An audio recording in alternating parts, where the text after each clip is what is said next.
So you've clicked on this video because your front headlock is absolutely atrocious. In the next 10 or so minutes, we're going to completely revolutionize your front headlock. So hopefully you can strangle all of your training partners every single day, not tell them how you did it, and keep coming back for more videos on more positions on how to do the exact same thing. You're welcome. So what we're gonna do is formulate some attacks and some ideas around front headlock. It's not a position you get into all that often when you're rolling, and that's probably why we do a fair bit of front headlock and turtle attacking when we're doing our positional training, or at least when Luke decides to do it, because it's not a super common position to end up in if you're not very deliberately trying to get yourself there. So the amount of time you're there is diminished, and as soon as you get there in a competition or a round, you kind of get confused, you don't know what to do. So hopefully we can bridge that gap today. There's a couple of things posturally that we're going to start to change that you might be unaware of. You might be aware of it, but this will be a good refresher. So if Juicy Jess goes down in a typical front headlock position, we're not going to pretend that he's going to be in a referee's position, and maybe we'll look out if he's trying to back away, but we'll look at some postural things first. So if I show the camera, what I want to have is at least one chin strap or some sort of grip around the front of the chin or around the front of the face, and some sort of grip over the tricep. There are examples where I'd be over both elbows, but typically this is a better mechanism of control. If you've got one hand on the chin, one hand on the tricep. I'm not going to leave my elbow flared towards his opposite shoulder, because if he wants to at any time start to drag me out, yeah, exactly, it's going to be really easy to access. So the way that I stop that is do the opposite, and I pull my elbow all the way to my rib. So now when he tries to reach to drag me out, it's just not as a robust of a grip as he would like, and it's going to be significantly harder. I'm also not going to have to try and squeeze my way through holding onto him and burn up a bunch of energy like most people do in front headlock. Most people think that wide elbows flared like this with a palm-to-palm grip and just squeezing their partner is going to be the solution. But if Juicy wants to drag me out from here, even with my hands locked, I still find it very difficult to hang on to him, and I'm just burning up a ton of energy. So we're going to take our elbow back towards our ribs, and if I want to put proper weight in, I'm going to start to drop my left hip on the same side as my chin strapping hand. I'm trying to get the point of my shoulder in the front of my delt somewhere across his scapular line here, so where his shoulder blades meet. Probably this logo is a really good idea to look at, just in the base of their neck here. So when I pull everything back, I've got my shoulder popped forward, but I got my elbow very deliberately back. I got my left hip, or the same side as my strangle hand, down towards the mat, and I'm going to be cupping on the tricep, also pulling that elbow to my ribs. If his hand comes off the floor, that's great. It might not always, but if it does, that's fantastic, because now I've compromised his base. If he wants to try and back away and run out of this position, this is very difficult because he's only really got 3 limbs to do it, and my weight is centered down on his shoulders. Let's play a little game and see if I'm up higher and I don't have a grip on the tricep, it's in the armpit. Now he tries to run away. I have a much harder time at keeping him down on the floor. So if I do all these things correctly, your partner should experience a supreme amount of difficulty trying to get away. So I want you to get into this position, get your chin strap, pull your elbow towards your ribs, drop your hip on the same side as your chin strapping hand, and start to peel the elbow off the floor at the tricep. Don't do this retarded thing, just straighten your, where white belts do this and pull their elbow in and it like arm bars you. Avoid that at all costs, because you don't want to injure your training partner. So just grab underneath the tricep here. It's pretty easy on Juicy because you've got a lot of meat here. And then just pull that towards your ribs. Pull both elbows towards your ribs and just be ready to follow your partner in a dynamic position. When they go and try and move away, it's going to be extremely difficult. If they do get up to one leg, I want you to start to pull them forwards off that leg. Let's give that a go. Okay, so we're not going to do 100 hours of posture, but now that you guys have a general idea of keeping your opponent down, now we can start to advance our position. So we've got a couple of options. We've got go behinds, and we've got front headlock strangles. Now this is going to largely depend on how open their chin is away from their chest. If you go to grab a chin strap and all they do is pull their chin to their chest and there's not a clear shot at the neck here, then you're going to use go behinds. If there is a clear shot at the neck, because let's say you've gone around to go for go behinds and he just leaves his chin away from his face, well then we're going to start to go into strangles. So the 1-2 combination is very powerful. One or the other is going to be available because they can't defend everything at once. If he wants to defend strangles, he pulls his chins to his chest.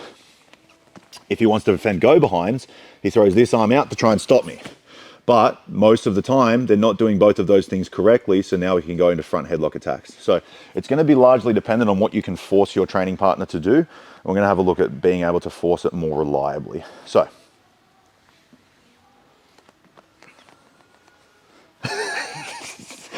When we're in this position, something that's a really nice game to be able to play is using misdirectional go behinds. So just coming around the corner here isn't usually going to be very effective, especially when you're just on the arm here, or maybe you come off the chin strap to an arm drag grip or some variety of that. But most people are going to be able to stop you if you just pick one direction and go that direction. So what we're going to do is we're going to start to use Juicy's defenses against him. I'm going to start to move this way. As he starts to defend me, I'm going to use a misdirectional slide by, and I'm going to start to throw his head out this direction so I can use a go behind on the other side.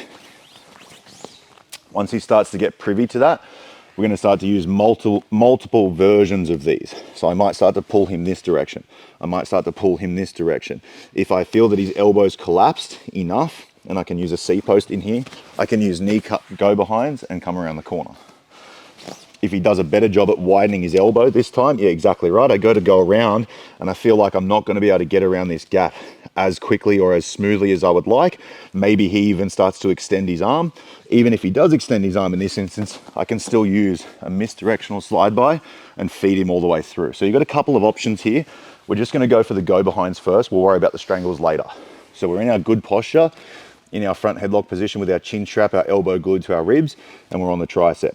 If I want to start to go behind and he starts to trace me and he brings his arm out, no worries. I'm going to start to use a misdirectional and feed him through to the other side. If he doesn't defend correctly, and I'm able to collapse his elbow in here, I'm just going to use a knee block go behind. So I'm going to start to put my knee in this spot here. I'm going to look for the far hip as I stay on the chin, and I'm going to swing my hips around to the corner. As I get around, I come off the chin and I go behind the elbow to stop him from trying to stop me further. So let's give those two options a go, and then we'll look at some strangles.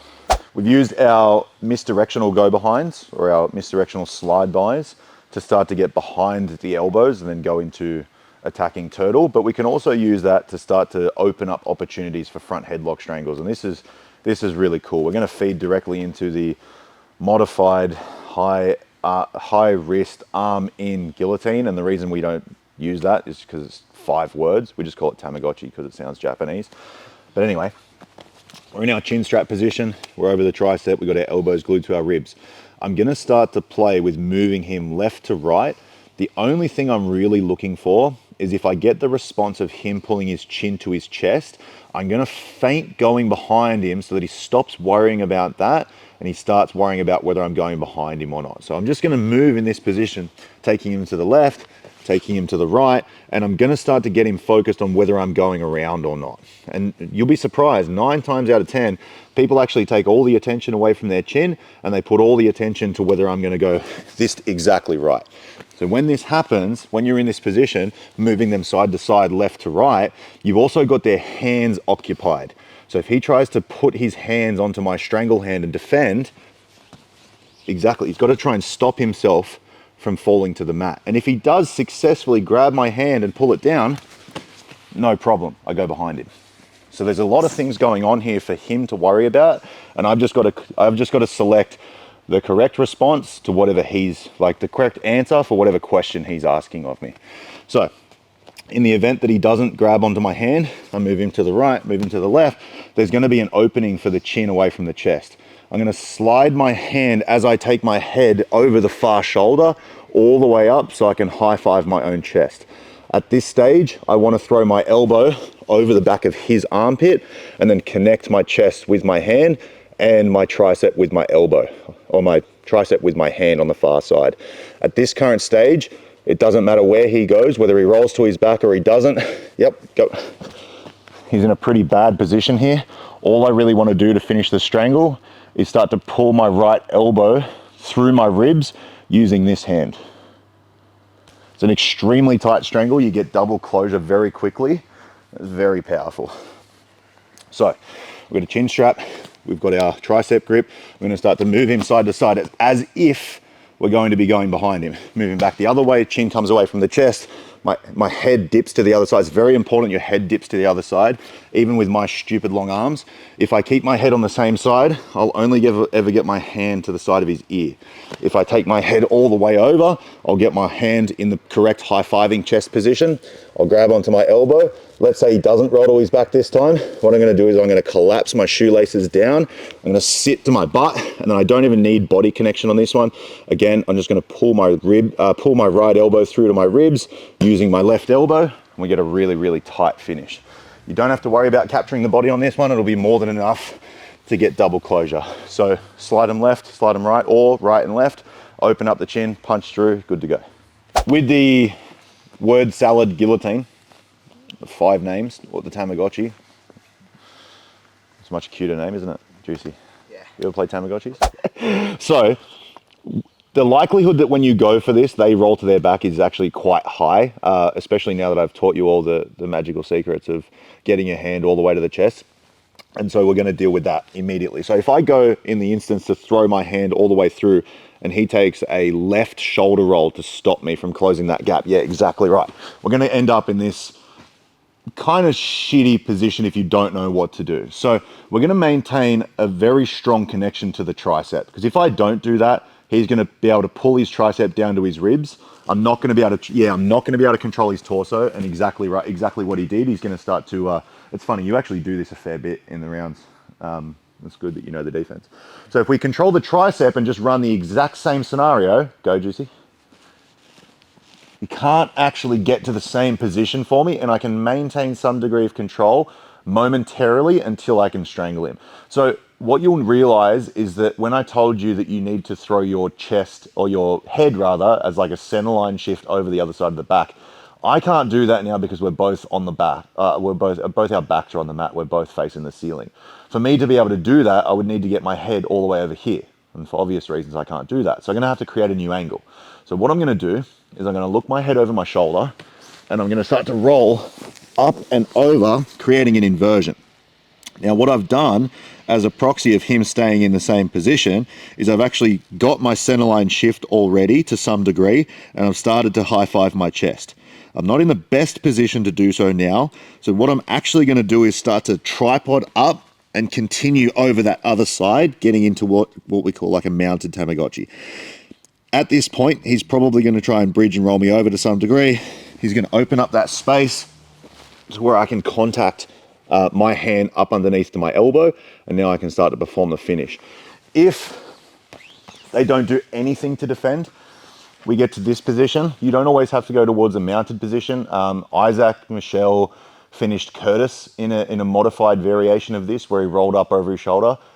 Curtis hates us bringing it up, so it's quite funny. But he looks over his shoulder this way as he starts to roll up. So he starts to hip up this way. He throws his hand here, and he actually stays on this side. Because you get double closure on this side, all you really need to do is start to drop your right hip, high five your rib cage, and get a pretty nice finish. So there's a couple of variations if they do defend correctly and roll their back to the mat before you get the opportunity to get your elbow across, or rather your head across to the other side. So if he does nothing, I throw over here, awesome, fantastic. If he's privy to this, as I throw, he takes a shoulder roll, I'm in a tough position here because I'm not going to be able to finish him whatsoever. I need to maintain this grip to a large degree, because if I don't, he just gets up. Exactly right, and this is very difficult to hang on to. Also, you've just traded bottom side control, or bottom north-south, from attacking front headlock, which is a pretty shit trade. So, keeping the grip on the tricep, we're going to start to look over our left shoulder at this stage. We're going to start to pop our head through like a semi-inversion, and you can either do one of two things. You can finish right here by dropping your right hip down towards his hip and tapping him there, or you can start to climb over. At this stage, they're probably not going to want to stay here. They're probably going to freak out. They're going to bridge into the mat. They might send you over. Yeah, exactly right. So what you're going to do at this stage is maintain that centerline shift, reach around the arm, try and grab your elbow. Also, for the shorter elbowed people, or the shorter armed people in the group, mainly Edda, if you can't reach, reaching for the tricep should be good enough. Reaching for the forearm will also work. But because we're in this position where we're in more of a closed guard position, I'm going to start to utilize my legs. So I can start to sit down. Sorry, Juicy, this is going to be awful. Sit down, close my legs up high up the back, and now I can start to squeeze for the finish. When you get into any sort of closed guard guillotine variation, don't lock down on the hips, because you won't be able to put as much torque in the spine. Take your long leg, this would be my short leg, take your long leg high up over the back, and then lock over the top of that so you get a good compression and a good control over their spine. If you're down here, you're not going to be able to because you're just putting force into their hips. Let's give that a go. Testing. I think I might be acoustic. I think you might. That's okay. Anyway.